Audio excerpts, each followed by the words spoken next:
Welcome to Pindar Poetry. We hope you learned something new. You start by verifying your exact GTAV build and backing up your saves. This avoids data loss. Next, install OpenRoman4 and ASI Loader.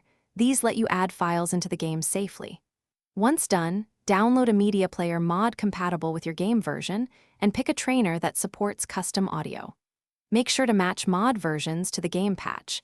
Mismatches cause crashes. You'll now prepare the files for injection into the game archive.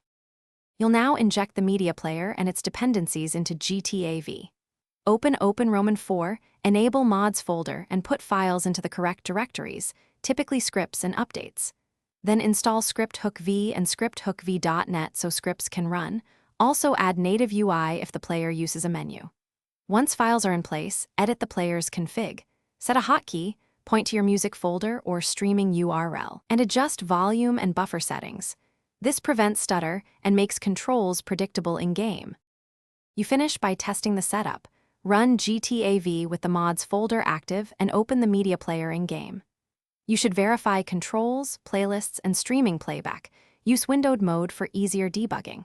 If it fails, disable the latest added mod, restore your backup, and recheck version matches. Most issues are version conflicts.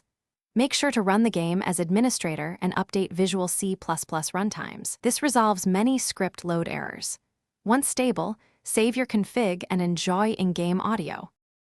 Thanks for watching. Consider subscribing if we helped you.